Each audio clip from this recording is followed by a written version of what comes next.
All right. Hi, everyone. I'm Monica Samuels. I'm the Director of Sake and Spirits for Vine Connections. I'm very honored to be joined by... She has founded an Oyster Master Guild, and she does all kinds of really awesome things that we're going to explore today. Julie and I met many, many years ago, and this oyster and sake magic is something that we've been promoting for a long time. So really excited to share it with you. Just to talk a little bit about Julie, if we can go to the next slide. So Julie, as I was saying, and feel free to interject at any point here, Julie has a really strong background in marketing and advertising, and she works in sustainable seafood, and her passion for oysters has led her to founding her own blog, working with oyster farmers around the world, judging oyster competitions around the world. The oyster journal that you see here is a really great tool that she's come up with. You know, tasting oysters and tasting sake, both of them, the more that you taste, the better your palate will be calibrated to detecting the nuances. And it is really important to take notes. You always think you're going to remember how something impacts your palate, and then after a few drinks and a few dozen oysters, it's all a blur. So this is a really great way to evaluate what's happening in your mouth. And Julie is, after meeting her and eating oysters with Julie, she changed my mind about a lot of things. I like to think that I'm a purist about most things, but I've always been a person who used lemon and mignonette on my oysters, and Julie kind of forced my hand and made me try them naked and really respect how much work goes into cultivating and harvesting these. So Julie, thanks so much for joining us. Yeah, it's so good to be here. Yeah, and thank you. So Julie has sourced 5 different oysters from the East and West Coast that we're going to taste tonight. And we're going to start with oysters, and then we'll dive a little deeper into sake, and we'll talk about what happens between the two. So I wanted to, Julie and I put out a beginner's guide to pairing sake and oysters a little while back. And part of the reason that this pairing makes so much sense, you know, in Japan, I talked to sake brewers who were like, well, obviously sake and oysters, why would you pair wine with oysters? It overwhelms the oyster. And it's so funny because no one really talks like that in the US. And if we think about classic oyster pairings, it's so based on these like high acid sparkling wines and white wines that are very nice with oysters, but they can kind of wash away all that delicate nuance and subtlety that we're about to learn about today. And it, you know, at its worst, there's a quality in wine that can enhance the bitterness and the metallic qualities in oysters. So it either kind of washes away the oyster, or it can create an unpleasant aftertaste in your mouth. And Jen just reminded me of some housekeeping notes. So please feel free to pop in any questions or comments in the chat or the Q&A. Just as a note, I'll probably be paying more attention to the Q&A. I do have some questions that people have submitted for Julie already. If you have anything else that you'd like to be answered live, please make sure to pop it in the Q&A. The chat is great too. If you're like, oh my God, I love this sake, it's so good with these oysters, or I live in this part of the country, I'd like to get some of these oysters or these sakes. We'll be paying attention to both. And also the chat, if you are having any problems, if you can't see our faces on the screen, there's something strange about the resolution that you're looking at, please pop it in the chat and we will address that. So yeah, sake and oysters. So sake doesn't have this really overwhelming acidity that masks a lot of the delicate qualities of the oyster. But what Julie and I talk a lot about when we talk about this pairing is umami. And I know that umami is kind of a trendy concept now because it's this elusive fifth taste. You know, there's sweet, sour, bitter, salty, and then umami, which can really increase the depth and complexity of flavor in what you're eating. And chefs love to work with it because if you have dishes with umami, you don't need to use so much salt to satisfy your need for flavor. And so there's a lot of umami in hard aged cheeses, in dried mushrooms, in dry aged meats. And oysters have a ton of umami. Part of the makeup of umami are different acids, and oysters are very high in both glutamic acids and inosinic acids. And there is something that people talk a lot about when they talk about food science and umami, which is umami synergy, which theoretically means that if you combine two things that both have umami, it becomes explosive and just like takes that sensation of complexity of flavor and depth of flavor to this exponential level. And that's why, you know, sun-dried tomatoes with Parmesan cheese can be just like this crazy savory experience, or, you know, an anchovy Caesar salad with anchovies and Parmesan cheese can be just so incredibly delicious. And so that happens with beverage as well. Sake is a lot higher in these umami acids than most other alcoholic beverages. So when you combine the two, you really do enhance the experience of both the sake and the oyster. So we are going to have a lot of fun with this today. As we get started, I know that I've been cooking a lot at home, and I assume that you guys have too because of the current situation that we're in. And I think we all have a comfort level that in our own kitchens. And I know that I've started to work outside of mine as much as possible, but there's certain things that I just don't even think about doing at home, like making sushi. And I know a lot of people, for them, that experience is having kind of an oyster bar experience at home. You know, it's so intimidating to know where to buy them, how to open them, how to store them. So I thought we'd start with a shucking demo from Julie, if that's okay with you. So I just want to show you guys why a shucking demo is necessary if you want to talk about shucking quality. Yeah, so I am a huge proponent of learning how to shuck is a huge door opener. I think if you are looking for the best and freshest, most intimate oyster experiences you can possibly get, there's no better oyster bar than your kitchen if you know how to shuck. And then also understanding that there's a difference between a good shuck and a bad shuck is really important, because when you're enjoying an oyster, the texture is a huge part of that experience. So you really don't want to, you know, start spitting out pieces of shell or grit, or, you know, kind of having the texture ruined for you before you actually enjoy that oyster. So for me, you know, learning how to shuck was what I will be showing you in the kitchen in a few minutes, but then understanding like there is a huge kind of skill gap between knowing how to shuck and then shucking really well. And I would say that if you go to an oyster bar, once we can all go to oyster bars again, finding people who know how to shuck well is a really good sign that they know what they're doing and they really respect the product that they're working with. So should I just jump over to the kitchen? Yeah, well, just looking at this picture for a second, I think it's probably pretty evident to everyone what a good and bad shuck looks like. And it took me a while, and I was like posting pictures on social media of having a dozen oysters, Right. and Julie would be like, "Listen, those look Right. terrible. Don't post them." There's Yeah, sorry. It's so second nature to me that I forgot to even describe. Like one is obviously very scrambled, very cut open, and the others are as if like you lifted the top shell of the oyster and there was no knife involved in the matter, right? And understandably, like in restaurants, it's really hard to keep that quality level, especially when you're having to shuck like happy hour oysters in a hot minute. But when you have the time, it's definitely worth doing. Yeah, and there's an Instagram account that shames people for bad shucks, and Right. so like for me, I feel like it's a victory just to get this thing open.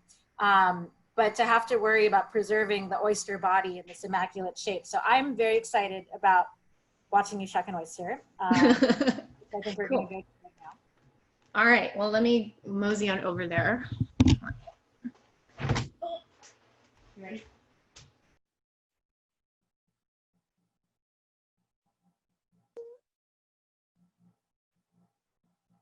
Okay. Welcome to my kitchen. So my husband's going to be helping me sort of hold this in place here. Okay. Can you hear me? Yes. Yes. Okay. So I have already some pre-shucked oysters for later, but these are the 5 varieties that we're gonna have. And Sorry, Julie. Julie, I actually can't hear you. currently looking for a place to buy oysters to enjoy at home. I have a website, I have a page on the website that is a database of farms in the US that are shipping direct to consumers. Julie, we actually can't hear you. So go to oyster.com/shop, you'll find that database. And the best time is for the growers right now because most oysters are obviously sold to restaurants and most farmers don't really have that channel anymore. So they're really relying upon consumers to buy them at home. Julie, we actually can't hear you. A basic presentation of how I store my oysters. When your oysters arrive, they're going to usually arrive in a styrofoam box with a couple ice packs. Just want to make sure that it remains cold. Oysters really need to be kept at a temperature ideally below 50 degrees during transport. When you're storing them in the fridge, you want to make sure that they're between 40 and 45 at home. Restaurants is probably around 40, closer to 40. And if you are super OCD, you want to keep the flat side up because the cup side is what is containing the liquor. So keeping your oysters cup side down in the fridge, open like this, do not actually enclose them, do not suffocate them. Don't put any ice. You don't need ice. You don't need fresh water. Fresh water actually kills the oyster.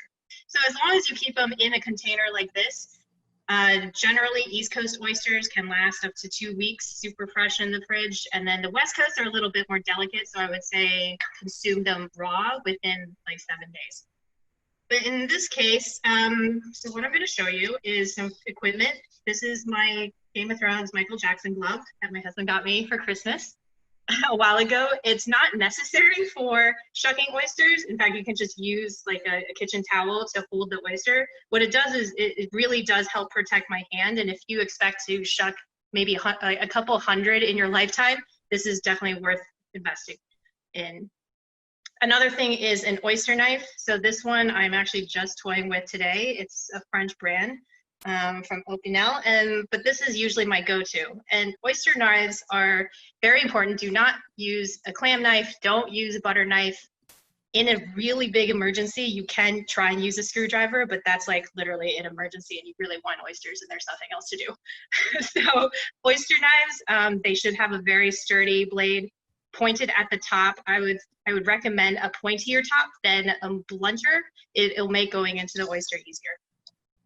Okay, so what you want to do is grab your unopened oyster, bit of anatomy. So I think what I have here is the ROC Reserve, which is a Virginica oyster, and that is native to the North American Atlantic coast. All Virginica oysters are similar in that they have this really signature teardrop shape, whereas like a Pacific oyster has more of a oblong egg shape like this and a lot frillier. And this one has a ton of barnacles on it. But there you see that there's going to be a flat side to the oyster and a cup side. So oysters are bivalves and they have asymmetrical shells. So the top shell is usually like this flat piece. It should be easier to tell. Also, I have here is just a oyster shucking board, but you can use a cutting board as well. That's what I usually use, but this contains the mess. And you want to hold the oyster on the cup side down. If you are right-handed like myself, you obviously put the knife in your right hand. And what you want to do is actually enter the oyster through this really small part called the hinge. This is where the two shells meet together, but it's almost like a secret door to a club. You kind of need to find it and start shimmying your blade right into that point. Now, this is the part where I think it's easy for newbies to try really hard to get in there, but the trick is actually to use a lot of controlled force so that you don't jam the knife blade into the oyster, thus maybe risking kind of, injuring your hand. Another tip is you want to point this blade slightly down so you never are actually pointing into your palm. Oyster shucking is a little counterintuitive this way. You're always taught like not to point knives into your hand, but in this case you kind of do. So you just want to manage that force. And when you go in here, all you need to do is just like shimmy the blade a little bit, like so. and using gradual force, you shimmy it in where if you lift the oyster, if you lift the oyster, it's not going to move. If you feel like the oyster is still wobbly all over the place, it means you haven't gone in far enough to kind of leverage that shell open. But once you get to this point, all you need to do is actually torque the knife like as if you were turning a set of car keys. So like this, it's really small, but you'll feel this really satisfying pop or click, and the two shells are kind of separated that way. So once you get to this point, when the hinge is facing you, there is that adductor muscle that is holding the top and bottom shell together on the right side. It's always on the right side. So when the hinge is pointing to you, always on the right side, what you want to do is take your knife blade and scrape it across the bottom of the top shell. So you miss the oyster meat altogether, and you want to sever that meat, that adductor muscle at the top. So in my case, I like to just kind of hold the oyster in place, kind of pry open the hinge with my thumb and scrape the knife through. And voila. So that is the top shell removed. You see, if you are very skilled, and sometimes I can do this, sometimes I can't, there's no remaining muscle on the top shell right there. All you see is this little black dot. And at this point, the oyster is still in the cup side. You want to just take your knife and remove any of the leftover shell bits around, so you're not going to eat them. There's usually a little bit of shell grit in the bottom edge, and you just want to kind of take the knife blade and scrape that out. If you're just at home, I usually just use my thumb, and that's fine. And then to remove this or sever the oyster from the shell, you just take your knife blade and scrape the bottom adductor, like so. So that way it's loose. And I try and be super careful as to not like twist and turn the meat. I just make sure that it is laid down there perfectly.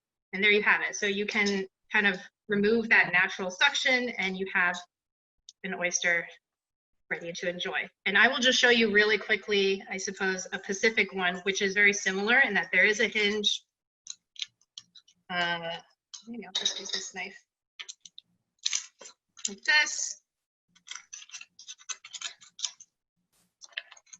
The top is off. You get rid of this grit. This one has a bit more meat and less liquor. Oh, another thing is you try to retain the liquor if there is a lot in there.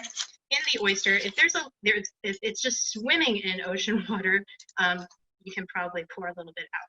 So that is a Pacific oyster shuck. And yeah, I will head back to the other table with these oysters so we can continue to enjoy them.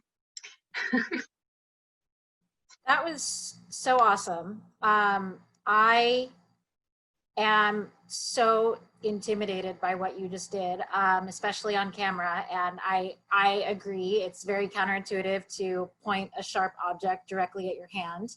And you just made that look so easy. I like knowing that the adductor muscle is always on the right and that there's a secret door.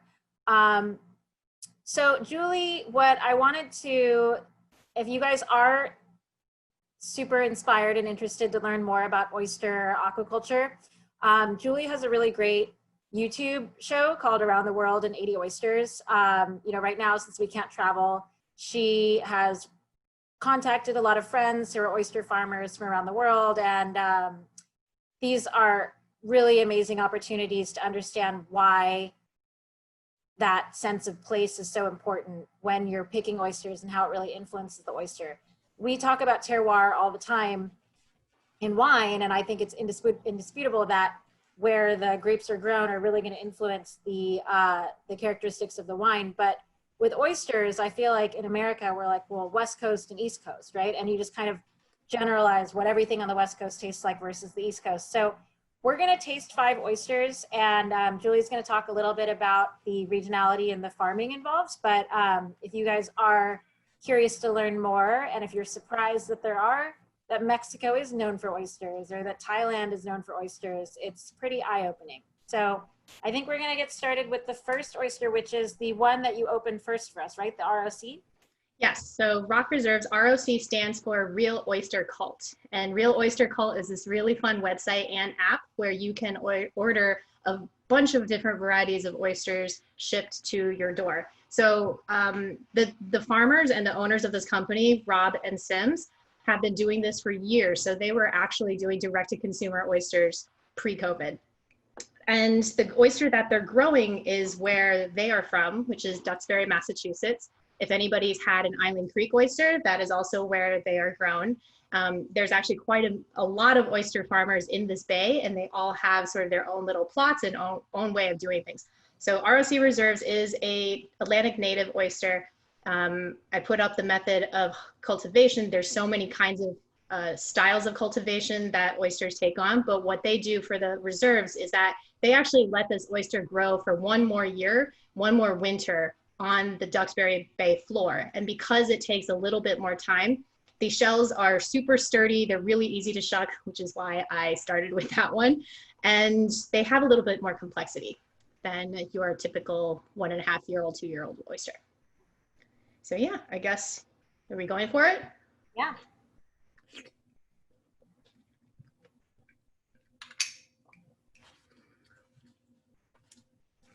I really love Duxbury because they are consistently just my level of perfect brininess and this very nice, bright, kind of almost fruity quality to the oyster.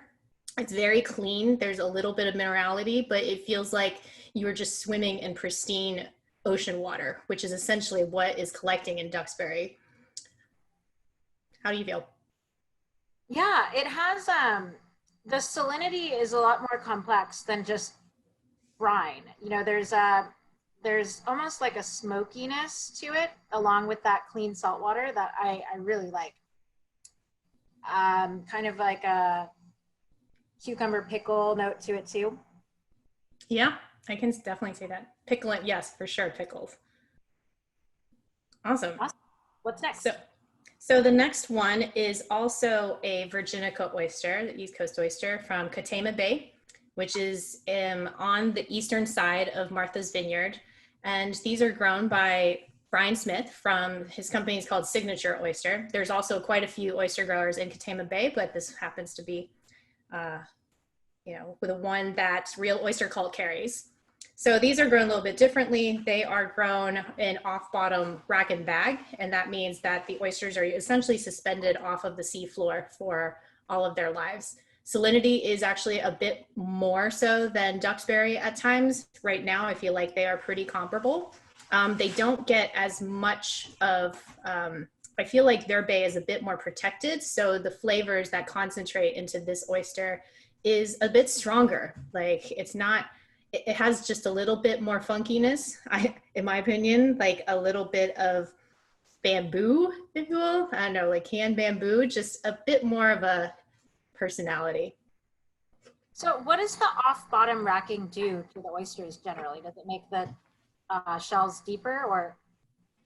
Yeah, that's a good question. So every oyster farm is different in that they just have to adapt to their environment. Off bottom rack and bag usually will allow the grower to kind of protect their crop from predators that keep going on the sea floor. So in Duxbury, there's actually not a lot of predators, so I've heard in Duxbury, but at the same time, if you're broadcasting your oysters on the sea floor, it's really survival of the fittest, and only the fittest and most delicious oysters will survive and get to your plate. Whereas the off-bottom culture, it's a bit more reliable as a producer to contain your products in, in either like metal cages or I've seen plastic ones. The downside to it though is that actually because the oyster doesn't necessarily have to toughen up to fight off certain things, the shells can be a little bit brittle if they're not tumbled a bit. So there's trade-offs. I noticed that these shells were the only ones that kept breaking. So that's good to know. This is super savory compared to the first one. It almost has like an iodine ocean umami, Yes. like a dashi characteristic. We have a question. Does off bottom racking usually have less grit? I would say from eating, like, So the grit that ends up inside the oyster is really the result of shucking and the grit falling inside the oyster. Oysters aren't the same as clams in that they don't actually have grit. They don't need to be, what do you call it, purged after they're harvested. Oysters are free from that. In fact, if any grit lasts in the oyster, that's what a pearl is essentially. But when there's oysters that are grown on the bottom that do have a little bit of mud and whatever on the outside. So most growers will power wash their oysters before they bring it to market. But I wouldn't say that the equipment necessarily contributes to how gritty and messy the oyster is on the outside, or the inside, sorry. So should we move on? Yeah, let's do it. Okay. So the third one is we're choosing the Eld Inlet. So now we're going to the Pacific coast. And the next 3 oysters were sent over by our friends at Hama Hama, which is a fabulous oyster farm on Hood Canal. If you ever have the opportunity to go out to Seattle, I would highly recommend taking like the 1.5, maybe 2 hour or 2.5 drive over the kind of like the peninsula and then down to Hood Canal, where they have a really lovely oyster bar along their oyster farm. And they have, they grow their own oysters, and then they also source oysters from elsewhere. So the Eld Inlet is an oyster that they source from Ian Child of Sound Shellfish. And Eld Inlet is one of the 5 inlets that is a part of South Puget Sound. And oysters, if you guys aren't aware, they really thrive in locations where fresh water meets ocean water. So they really like a level of brackish water because that's where the nutrients are. And Eld happens to be a place where nutrients actually accumulates, it stays there. So for me, the Elds have this very quintessential South Puget Sound taste. It's like, I don't know, to me, it feels like if you just pumped an oyster full of plankton, that's what it tastes like. You are what you eat, in a sense.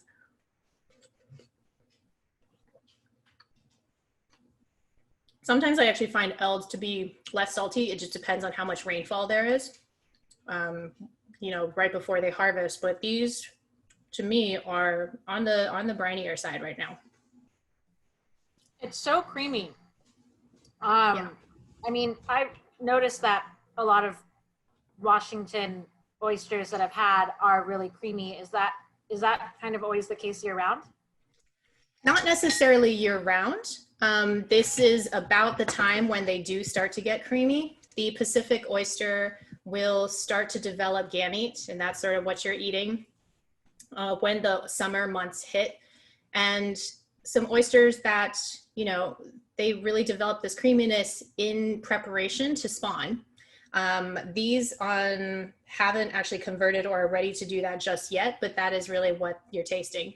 And this happens a lot more in Pacific oysters than in Atlantic. So I've definitely tasted Pacific oysters that have a soft but more like custardy or panna cotta-like texture versus a very milky or like melty triple creme texture. And then we have another question. So does bag on the beach mean that they're grown at a more shallow depth? Yes, compared to certain off-bottom rack and bag, it can. Sorry, I forgot to mention that the bag on beach is very classic for Pacific Northwest oysters. What is done is that they live out juvenile months in a bag that is more protected from predators, and then they are actually broadcasted outside on the ground. So similar to real ROC reserves in that way. But that is why I think if you notice, like Monica, the shells of the Eld inlets, you'll see that it starts off pretty smooth and then it starts to get frilly. And that is really a key signature bag on beach method. Because so the frills, the end frills will only really exist when the oysters aren't disturbed or tumbled at the end of the finishing cycle. They're beautiful. Yeah, they're really cool. At the end of all oyster outings, I really like to flip the shells over on my plate, which is like the final component of tasting, to really understand and admire the different shells that come about. It's really cool. It's like a labor of love for them. Totally. Okay, next one. Yes. Okay, so then we are going to a bit more north at the northern end of the Olympic Peninsula. This is called the Summerstone. And this is actually grown by the Hama Hama company. And Summerstone is a summertime oyster. You actually can't get them at any other times of the year. What they do is they're actually growing this oyster, similar method to the eld, but in deeper, cooler water in this area that's by Skunk Island, which was the original name, Skunk Island Oysters, but I was like, dude, that's not a marketable name. So I think that's maybe they changed it to Summerstone a little bit later. But they enjoy sort of this upwelling of nutrient-rich ocean water, at the same time being very protected. I think these are also very quintessential Pacific oysters in that there is a huge amount of creaminess to them. And I feel like they have a lot of umami right now. They're just, I'm very curious to see how this oyster actually pairs to some of the sakes, because to me, this says a lot of umami. I feel like I've had a lot of Hama Hama oysters, and I don't normally describe them as having umami, so I'm looking forward to tasting this. I had a quick question about the spec under Merroir, the salinity 2629. Is that parts per ton or parts per thousand? Yes. So full ocean salinity is 35 parts per thousand. Oysters can typically survive anywhere between 5 to almost beyond ocean salinity to 40 parts per thousand. And the salinity is a huge part of Merroir. So for the West Coast oysters, there is an approximation of salinity because there's actually quite a bit more freshwater influx at any given time.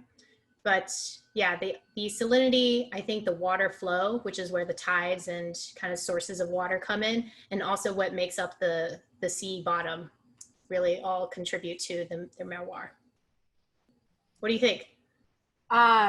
It is taking all of my self-control not to reach for a glass of sake right now, because I know we're doing that next. But I agree, you feel the inosinic acid, I think, a lot more in this oyster, and it kind of makes you want a drink. Like, this is the oyster that's made me the most thirsty out of all of them, if that makes sense. Yes, I definitely know what you mean.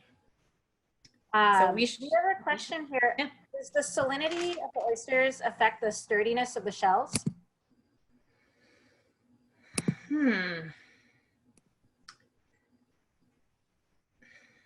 That's an interesting question. I don't know, to be honest.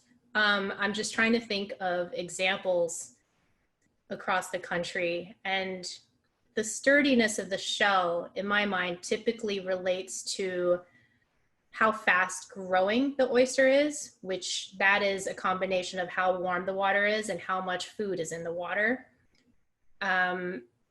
Salinity, I think, can play a role in the level of predators that is in the water.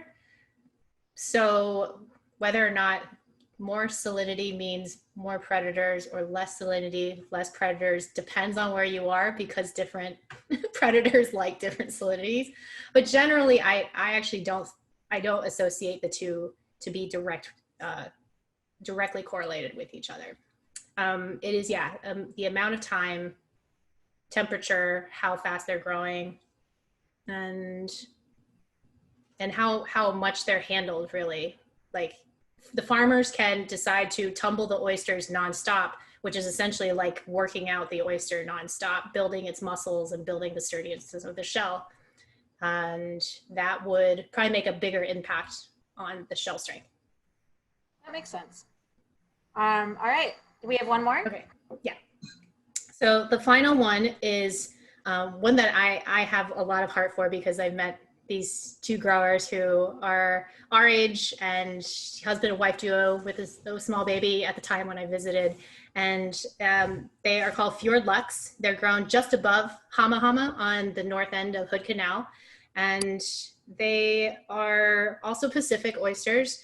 They're using intertidal flip bags. So it's, the equipment that they're using is similar to the off-bottom bags, but instead of having structures to hold them off the seafloor, it's more just like they're sitting there on a line and potentially kind of connected to a float to flip them back and forth with the tide.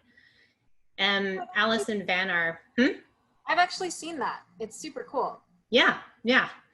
It's a great new technique that has been adopted or invented in the Pacific Northwest, I believe, and adopted sort of nationwide, if not elsewhere in the world.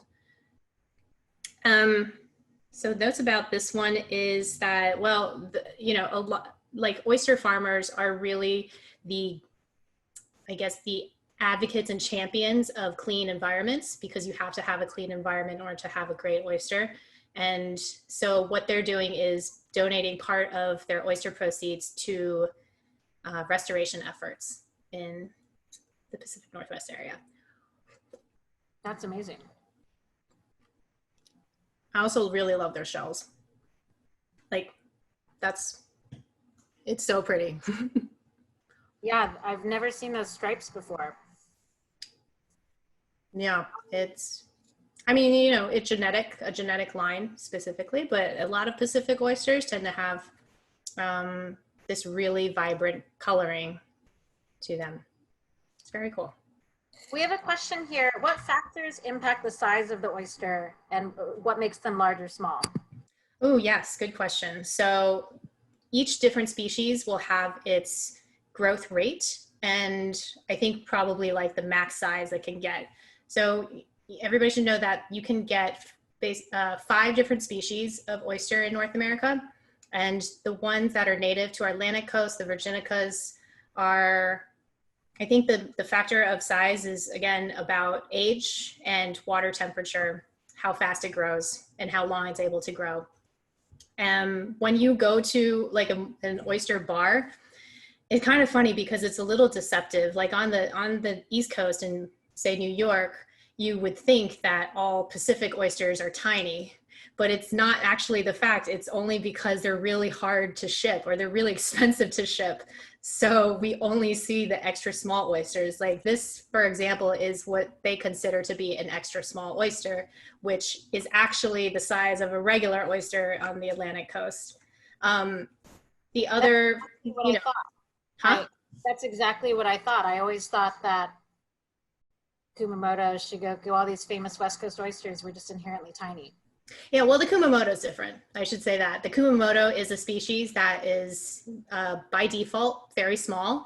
If you ever get a Kumamoto that is like bigger than 1.5, 2 inches wide or long, not really a true Kumamoto. Just FYI, you never find big Kumamotos.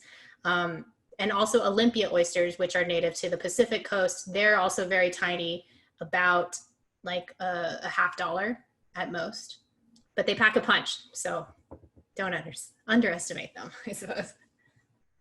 So now that I have a little bit of context, the ROC definitely were low umami to me. I could definitely see how much more fruity and cucumbery the ROC was. I feel like the Katama was the most umami and savory. And then the Summerstones, wait, no. Yeah, the Summerstones are probably next after that. So I'm excited to start tasting. Yeah. So we thought what we'd do today, and obviously I know you guys don't have these 5 oysters in front of us, in front of you, so we're not going to make you suffer too much watching us have this delicious experience. But I wanted to talk about each sake, and then kind of Julie and I will both take a different approach to pairing this with an oyster to show you what happens, and also just show you that you really can't go wrong. I think that as hard as we try, we will not be able to find a terrible pairing here. And it really speaks to that magic of the umami. And I think that it really highlights the characteristic of the oyster. We have a question about West Coast oysters. Are they derived from Portuguese oysters? No, I believe they're not the same species. So the Portuguese is I think they share the same family, Chrysostria, but then the Portuguese is Angulata and the Pacifics are Gigas. And I don't think that they are necessarily connected until like way, way back in the day. One funny relation is actually the Chilean oyster is the same as a New Zealand oyster. Really? Which is cool. Yeah, because that was when those land masses were together and that oyster decided to kind of part ways, but you can still find the same species on opposite ends of the world. I think the Portuguese oyster, yeah, I don't find any similarities between that oyster and the aesthetics and the flavor profile to the Pacific. If anything, it's more like the European native. All right, so the first sake, we're going to taste 4 sakes. The first one is the Takatenjin, Sword of the Sun. This is one of my go-to summertime drinks. It's a tokubetsu hanjozo. This is a style that I think is kind of highly misunderstood in the world of sake because people hear that it has a little bit of added alcohol and they assume that it's going to be boozy or just really harsh or aggressive. And actually, it's very counterintuitive, just like pointing the tip of the oyster knife towards your hand. Adding that little bit of alcohol in premium sake makes for really lifted sake, makes for a very linear sake that has very bright aromatics and is very clean on the finish. And it's one of the reasons that I drink this a lot in the summer. It's just a super crushable porch pounder style of sake. I think it's a really great gin drinker's sake because of these green herbs and botanicals. And I get a lot of cucumber, green melon. This is from a region in Japan that this is a part of Shizuoka where Mount Fuji is. It's the sunniest part of the country year round. So they're actually able to be a solar powered brewery and they get all their energy from solar panels, which is why we call this sake the Sword of the Sun. So yeah, I mean, I would say bright, clean cucumber, grassy, melon. Where are you thinking of going with this one, Julie? I think I'm going to try this with actually the ROC Reserve because I remember detecting a bit of like the cucumbery note, even though it's an Atlantic oyster and you usually don't taste something like that, but like the pickled cucumber idea, I'm curious to try it with this one. Let's do it. And the other thing I was going to say is I like to do this where you try the oyster with the sake and then afterwards you pour a little sake in the shell of the oyster and chase it because I think it's a really different way of experiencing the sake. Mm-hmm. You can either pour it right on top of the oyster, but I don't have a lot of room in my shell, so I'm going to try this, have a sip of sake, and then pour some sake in my shell. And wait, so you don't sip and then slurp and then sip again? You're just slurping and then sipping? Well, let's see how it goes with this one. Okay.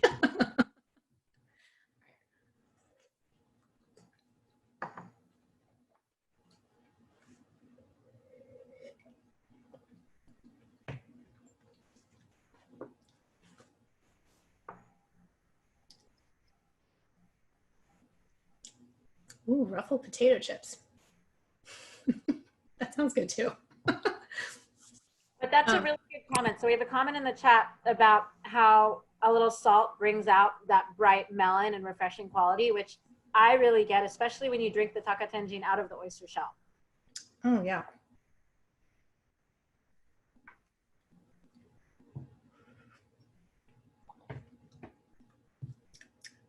That is really interesting. Yeah, that definitely has I'm like the edge of my lip, especially. I like that pairing. I imagine I will not dislike a pairing. Yeah, well, you can have a lot of fun with sake drinking vessels. Like I generally don't love drinking sake out of a wooden masu box unless it's a sake that's really savory and high acid and or aged. Like sometimes the wood is really nice. And there's one of my friends gave me these dried squid bodies where like the actual narrow torso of the squid is like a sake tokuri or carafe, and you pour hot sake in this dried squid body, and it's soft, and so that squid flavor really like takes over for the sake a little bit. So you want to do it with a more sturdy sake, but then you can grill the dried squid later after it reabsorbs all the liquid from the sake, and it's just this amazing umami snack. So Wow. I always like to test the boundaries of drinking sake out of more food like things like oyster shells. Amazing. I think I'm going to go with the Eld Inlet here. I just really liked the creaminess of this oyster, and I think the sake has a great creaminess as well with the right pairing. So I might sip, eat, and then, I don't know, we'll see what happens.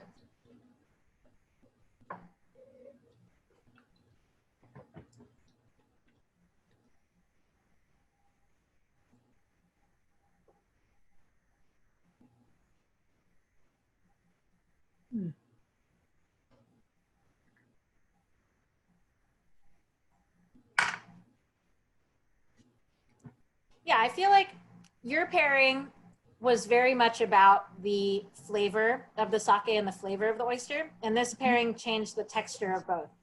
Yeah, that's true. That was really interesting. And in my case, like I noticed that the Eld is very quintessential vegetal notes, cucumberish, but the sake made it taste more meaty in a way, a little bit more savory. It definitely felt like a marriage of the two versus like going down parallel paths. Totally. So for the next sake, we're going to have something that is less crushable, but also really good summertime sake. I think if the Takatenjin Sword of the Sun is a great sake for gin drinkers, I would say that the Kawatsuru Crane of Paradise is a great sake for mezcal drinkers. I find that there's a smokiness that kind of reminds me of the smokiness that we got on the Summerstones a little bit. And but it's really, really tropical. Like there's so much pineapple. And so like great mezcal has that balance of juicy tropical fruit and smoke. I just think this is a really nice, robust style of sake. It's great for barbecue. And this is from the island of Shikoku. It's the eastern island of Japan. It's known as the most laid back island of Japan. And it sits on the Seto Inner Island Sea. And there's this sand sculpture in the top right hand corner that's near the brewery that I put up here because Japanese people are pretty superstitious, and if you look at this this Zenigata sand sculpture, it's supposed to bring you it's supposed to ensure that you have a very long and very healthy and prosperous life. And I feel like we could all use health and financial security and longevity right now. So but it's a beautiful place. And then this is all estate grown rice. You can see the producer standing in his own rice field here. He grows his own Yamana Nishiki, which is thought of as the king of sake rice. Yeah, but a little more smoky, a little more full-bodied. So am I taking my pick first? Mm-hmm.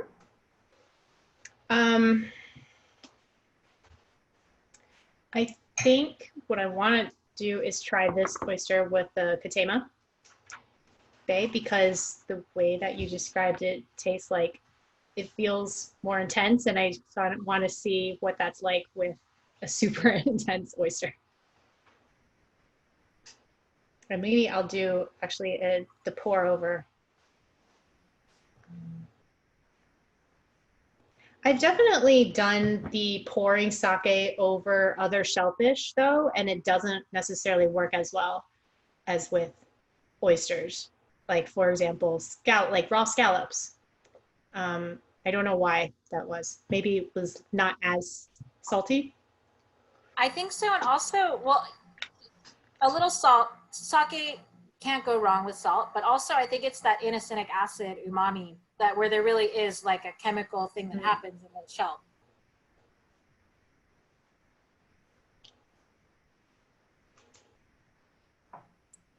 The sake tastes really fruity in this pairing to me, and the like anise, fennel, licorice notes of the sake are really pronounced for me in the pairing, which I like.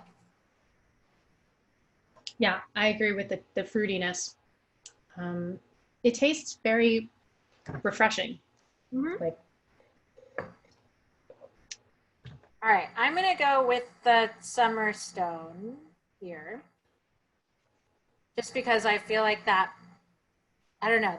I got a smokiness, like you described it as bamboo, but which I totally get. There's kind of this woody quality to this oyster. things are flying on my hand. Shocking me.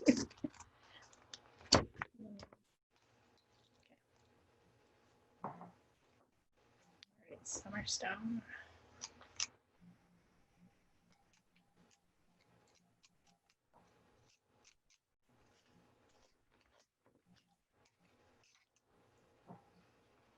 What's the best way to dispose of oyster shells? Sorry, hang on. If you have, I mean, they're essentially calcium carbonate, so they can be composted. If you have a garden, awesome thing to do is just crush them up and then put them in your vegetable bed or flower bed. And then in New York City, a lot of restaurants actually save up their oyster shells and for Billion Oyster Project, which is an oyster reef restoration initiative. Lobster Place will actually go around to many, many different restaurants in the city, or they did pre-COVID, to pick up oyster shells every week. Yeah, but for me, I usually will put them in my compost. And you usually want to bring that compost outside the same day. Yeah, I mean, I feel like in New York, there's such an awareness of how restorative oyster shells are for the environment. But you know, I see them get thrown away and not properly disposed of all the time. So the garden idea is really good. Yeah, it's, you know, if you actually think about the economic value of any oyster shell, like collectively, it's quite large, and thousands upon thousands of dollars actually gets thrown, yeah, into the trash because there's just not a really good way of processing them. So before you can actually use it for restoration, they have to be cured and cleaned for about a year. So you need quite a bit of space and a lot of human resources to be able to do that. So I feel like with the Summerstones, you have to really want to get funky. You know, I feel like it emphasized that like woody smokiness in both the sake and the oyster. It was like, Yeah, getting weird. yeah, I thought it was really cool, but It was cool. like it definitely needs to be introduced the right way. Where, Yes. you know, like I think I've had some really interesting caviar preparations that I feel like for so many people, caviar, you think of a blini pancake and creme fraiche, and it's just kind of bright. And you came to this event that I did at Cosme, this Mexican restaurant, where the caviar was on top of like a corn, like kind of a smoky corn masa dough, and it was a really savory preparation. And I like that brine and extra umami. So I happen to like this pairing, but I feel like the more popular pairing would probably be with the Katama.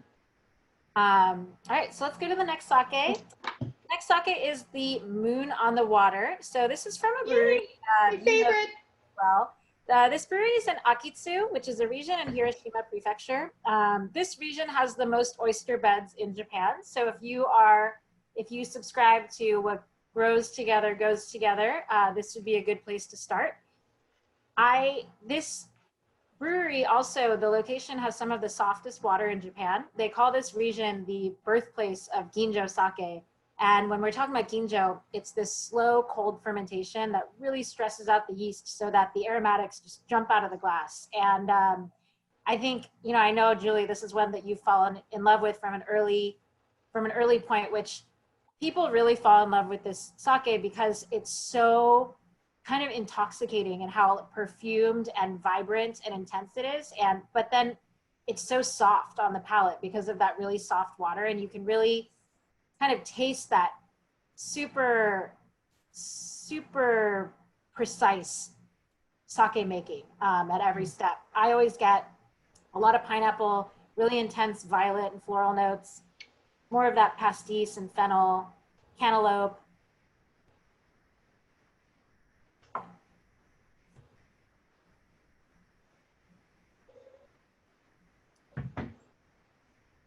I'm also very partial to Osake because I have been to Hiroshima and seen oyster production there, and it's just really incredible. So every time I have the sake, it just actually makes me think of being out in the water. And this is the sake I will pitch to sake non-believers, like for friends or even like Psalms who are just like, I don't deal with sake. I give them this, and all of a sudden it changes their perspective about what sake could be. So it's a good one, and I like the label. That's the marketing and advertising side of me.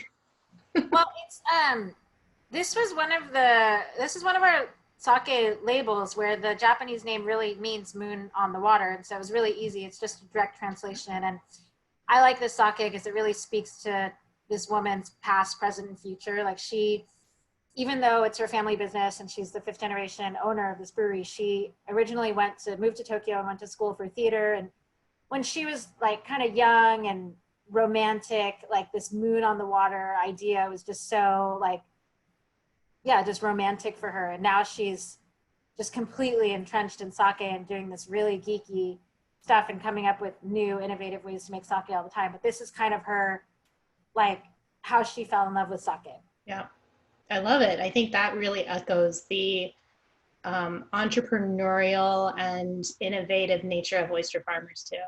You just kind of have to figure out your own way. So for me, I would like to stick with the Pacific side with this oyster, obviously, and would love to try the Fjordlux with this oyster. I think the last time when I had this was like I actually brought it to Hama Hama I was there for their oyster rama, which is a really cool event they do in the springtime. They open up their oyster beds for people to go out, walk onto the tidal flats and harvest oysters and do tastings. That was, yeah, like you had sent a case and it was a really good time to show people what oysters and sake could be.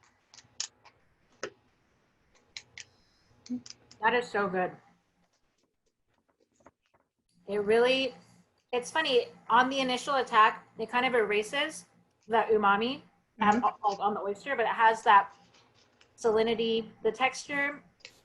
It's the perfect amount of creamy. Like it still has a little bit of a like toothsomeness to it. It's not just this big creamy like explosion in your mouth, but it really lifts up, like makes them both feel more vibrant. Mm. Oh yeah, that's a winner. That is a winner. I don't know how I'm going to compete with that one, but I think I'm going to go ROC on this one. Okay. What's your reasoning? Well, it's the most bright and fruity after the one that you chose. And I'd like to see. I mean, it was so good with the Sword of the Sun, which is also like pretty lifted and bright, and this is just more vibrant. So I think it could be good. Okay.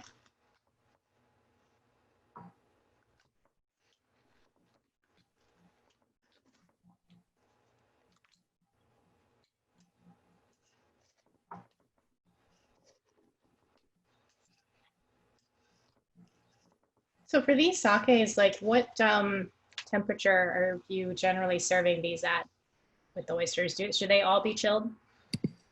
For these ones, I would say, and because it's the end of June and it's really hot outside, I think chilled makes sense. Mm-hmm. I think that maybe the Kawatsuru, the Queen of Paradise, and the Sacred Power we could play around with more at room temperature. But I really like matching temperature as a pairing. Like either doing something really aggressively different, like if we were having broiled oysters or like an oyster stew or something, I would definitely play around with warming. But I think since we're having chilled oysters on the half shell, that chilled sake makes sense. Yeah. I really like that pairing actually. I do too. I feel like the pineapple, like it's really, it like that white pepper notes on the sake and the Mm. pineapple are really well defined. Yeah. Yeah, for sure. I think in this case, like knowing that, I would, if you couldn't get your hands on an oyster from Duxbury Bay, I feel like a good substitute would be going up to like Damariscotta in Maine, Casco Bay. They also, the oysters have the same level of high salinity, but this like cured meat, meaty, prosciutto-y, fruity, like clean flavor. That's yummy. So for most people, for people at home, do you recommend that people generally buy their oysters online from purveyors like Hama Hama or Real Oyster Cult, or If you don't live near an oyster farm that you can drive to pick up oysters, I would say I would highly encourage it right now, especially because that revenue is going directly back to the farm instead of being trickled down through a distributor.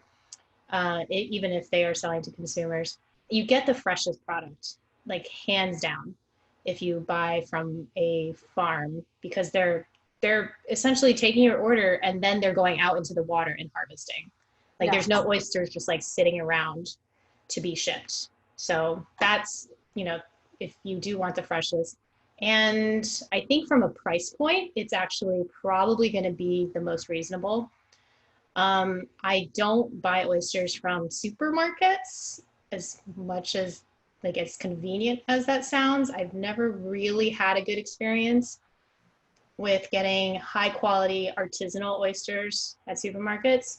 If you wanted to get like a dozen oysters to shuck and then use in a pan roast, I think that's a perfectly good place to get them. But for raw, this type of kind of curated experience, I would say go direct. And there's several farms who are selling multiple varieties, so you don't have to necessarily just get stuck with a box of 100 of one kind. Right. How long can you keep oysters for in the fridge?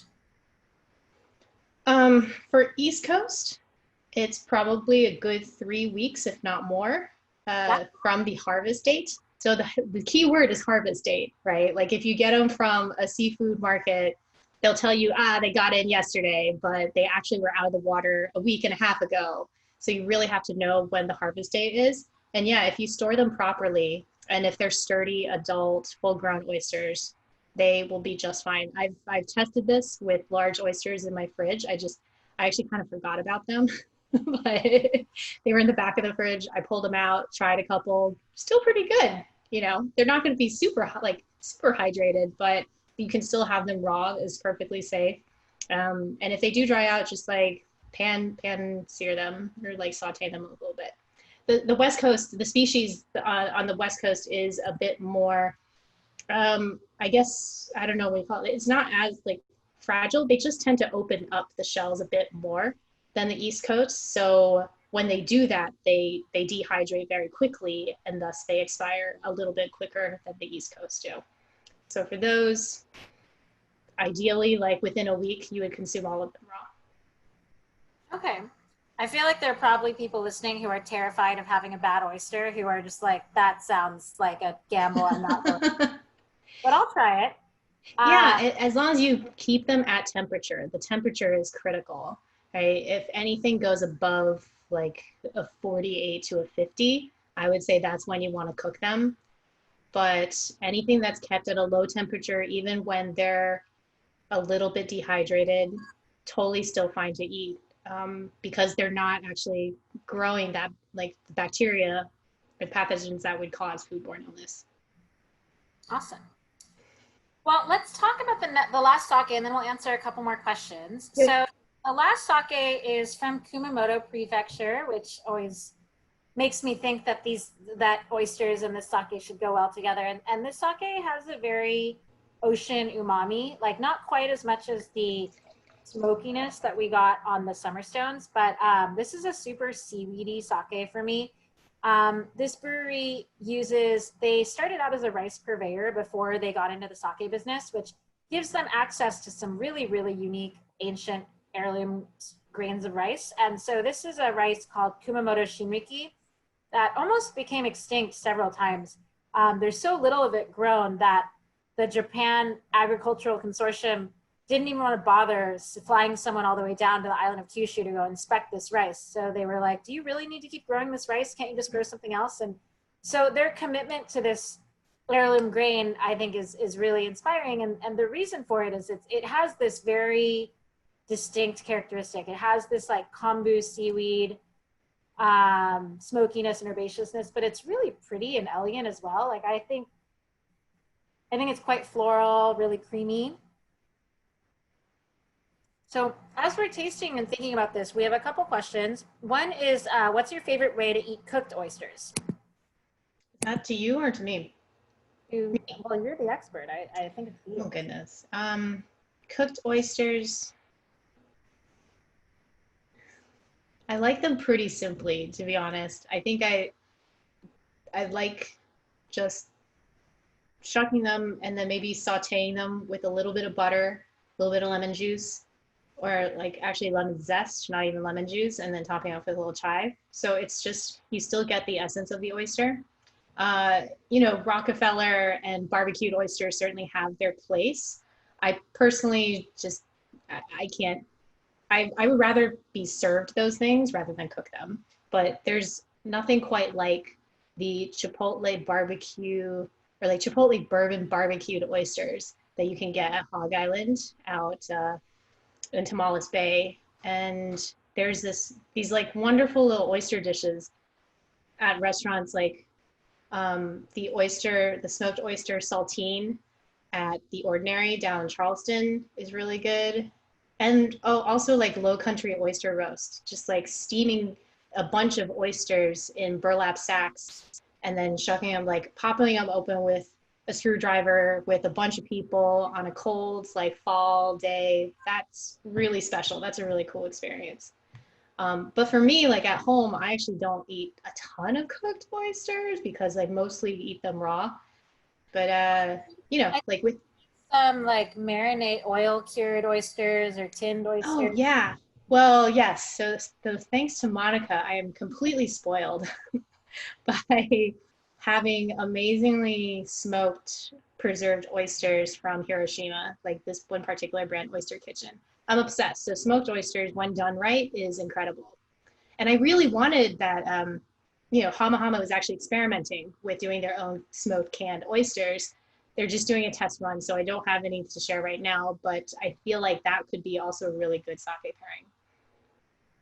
Yeah, I think it's so luxurious, the texture of a smoked oil marinated oyster. It's just, it feels like the most decadent thing that you could spread on a piece of toast or cracker. I really like it.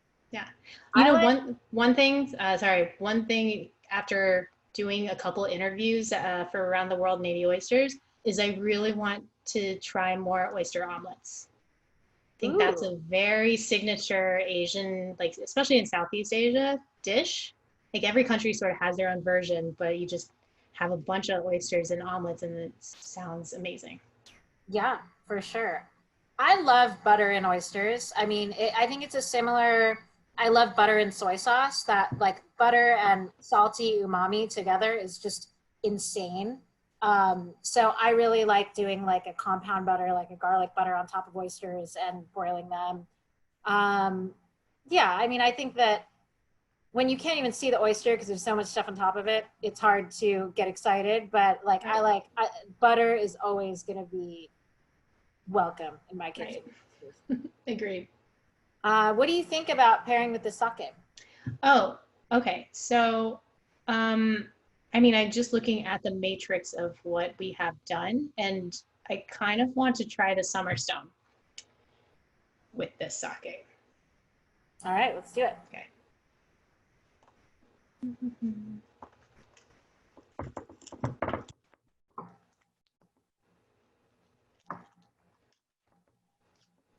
Are there actually any people who are watching who are actually having oysters while we're doing this?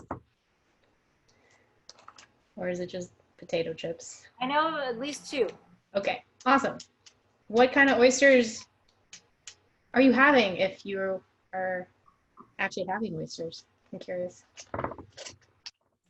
Well, Jason's drinking Mana True Vision, which is so creamy. Like it kind of Mana True Vision, I feel like it's kind of like it's the closest to Sacred Power, but it is like it's so meaty. Like there's kind of a smoky beef jerky note on the nose, and then that really like savory yogurt, like black pepper yogurt note. Mm.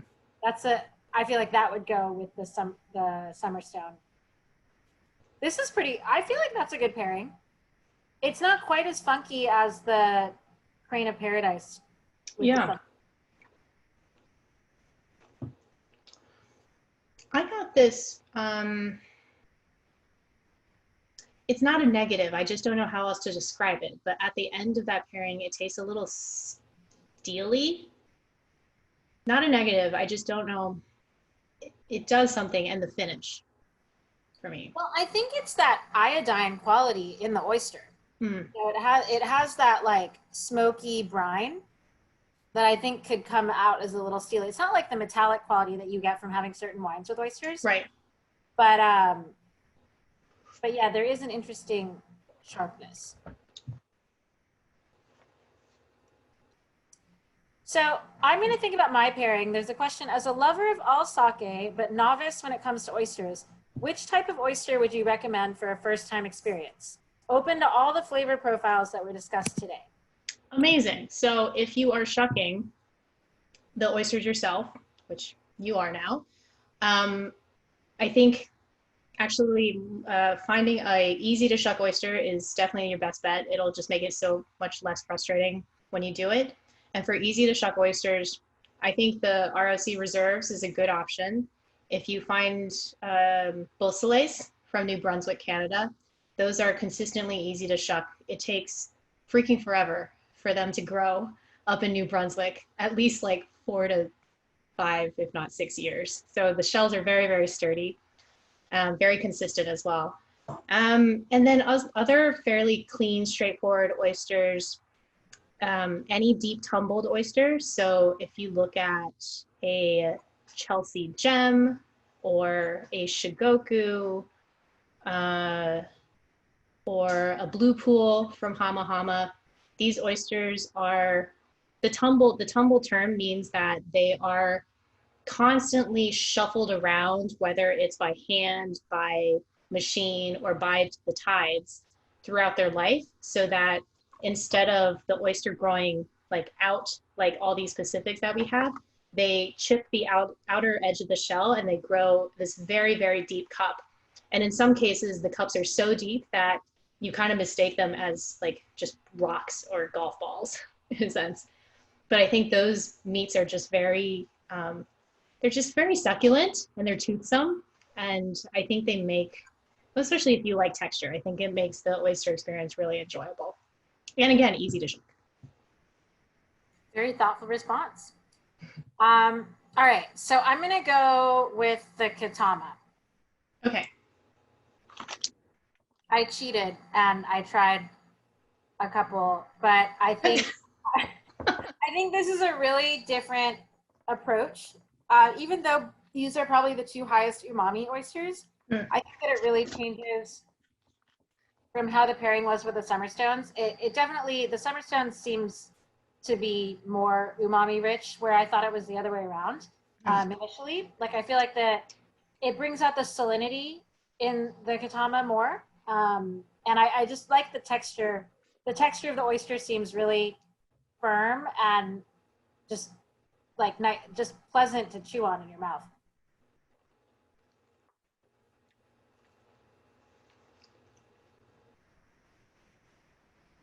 Yeah, I quite like that. Again, no wrong pairing. It's like only just like a spectrum. Do I like it or do I like really, really like it? I really like that. I feel like it brings more of the floral notes of that oyster forward, and then kind of lowers the funkiness, or I guess umami almost has like two sides in that point, right? Like you have this really good savory side, but if you're not familiar with that profile, then it could taste like they're funky, like borderline fishy. But for me, the sake brings out just this vibrance and cleanness to the oyster. Yeah, same. I thought it really quieted down the more intense umami in this one. Mm-hmm. Awesome.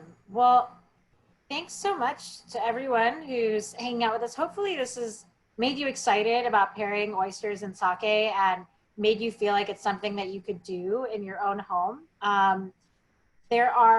So we just wanted to give a shout out to some amazing establishments around the country who do offer this lineup of sakes. And hopefully you guys are all going to check out Julie's website after this in a half shell. Do you want to talk about your shop link?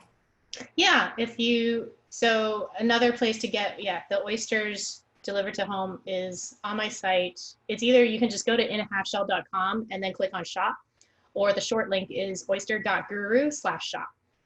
And that'll take you to that database that I was talking about. And we have another question from Mr. Mike Sesney about, are namazake too intense for good oyster pairings, or are there some oysters that stand up? Namazake is amazing with oyster pairings, and Julie and I actually met up in a socially distant way on Sunday to exchange oysters and sake, and we opened a bottle of Taka namazake, which just like tastes like summer with the volume turned all the way up. There's so much like juicy watermelon and salted umeboshi plum and cucumber, and that was a great oyster pairing. So I think, I would say that heavily aged sakes can be hard to pair with oysters, but even I've had some amazing nigori pairings. My boyfriend and I were in Hiroshima in December, and we visited a brewery that makes a really intense nigori, and we had that with stewed oysters, and that was phenomenal. But I think that texturally you can have a lot of fun, and like Julie said, it's really hard to have a wrong answer. Like, these all are going to be good together, and I think the approach to oysters, they arrived here, they're still a living thing, and namazakes are still a living thing. There's so much microbiology happening both on the oyster side and the sake side that they should be consumed together as close to the source as possible. So I think it's a great idea. Yeah, here. Well, thank you guys so much for joining us. Oh, another question. Are there any, this is actually good. I'm actually curious about this. Are there any Gulf oysters that you've experienced that blew your mind? Yes. It sounds like something in Texas. Yes, thank you for asking that. That's a great question. Yes, there have been many. There has been a renaissance happening in the Gulf with oyster culture. It's a shame that we can't get more of them in the Northeast. I mean, it's kind of like our loss. But right now, my first boutique Gulf experience was with Murder Point, which is quite a name, I know, but they are like a really manicured, petite Gulf oyster that has moderate salinity, a ton of umami, great story behind it. They're like former shrimp farmers who wanted to diversify, and they found oyster farming to be their calling, essentially. And their products blow my mind. Very, very buttery and creamy. So they take on some of the creamy characteristics, not to the extent like Pacifics, but in that same style. And they're just surprisingly good. I think I did like a couple events in New York where I was able to bring several dozen up, and people who never had a Gulf oyster, or who thought that only Gulf oysters are like big and bland, were blown away. Other Gulf oysters I've had that were amazing are, I guess there's just so many, like Point Pines are really nice. Pelicans, which are from Florida, by this really fun character in Canaan. Those are great. There's a great organization called Oysters South. You should look them up, but it's an organization that is of industry members, chefs, academics, conservationists, who are all trying to support the development of Gulf oyster culture. So definitely, like, I'm a member. Definitely, if you want to look at more varieties, you should go there.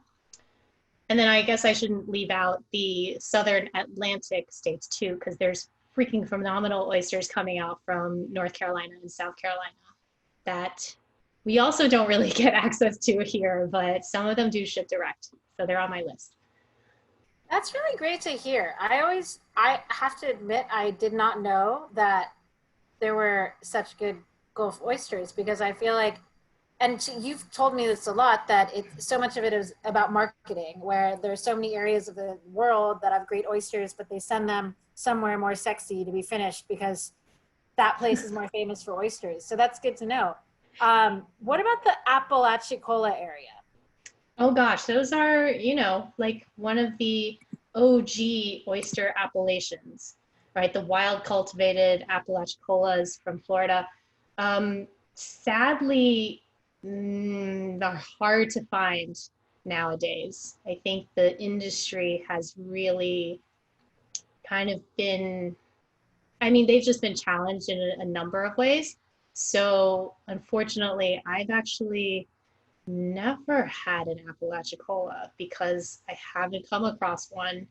And the wild harvesters have found themselves in just a predicament. There's like just less oysters and there's less of a market really or like a less of a viable market to get, what they deserve. I just from people talking about them, they're amazing and just a really beautiful confluence of the right conditions that make that oyster.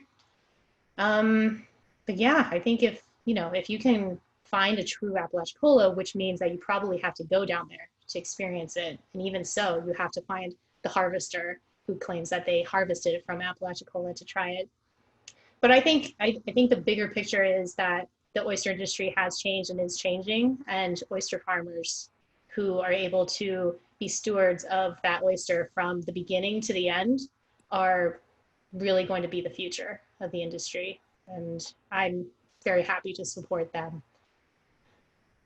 I think we should go to Apalachicola. For sure. There's a couple actually really good events that the Oyster South organization holds. Um, One of them was somewhat close to Apalachicola. It was like a symposium of sorts in Orange Beach. There's like a really good oyster bar there too. But, it's yeah, it we will see. Like if maybe sometimes the wild like fishery will come back and you can find Apalachicolas again in greater abundance. Or I don't know. There's always a new oyster to discover. Absolutely. Well, thank you so much for tonight. This was so much fun. I learned a lot, and it's so exciting to see how many different permutations there are with just these five oysters and these four sakes. And so the journey kind of never stops. Thank you so much, guys, for joining us. We are lucky enough to do this all the time, and we'd love to share more oysters and sake with you. So please reach out if we can ever be of service. And have a great night. Kampai. Thank you, Monica and Jen and everybody.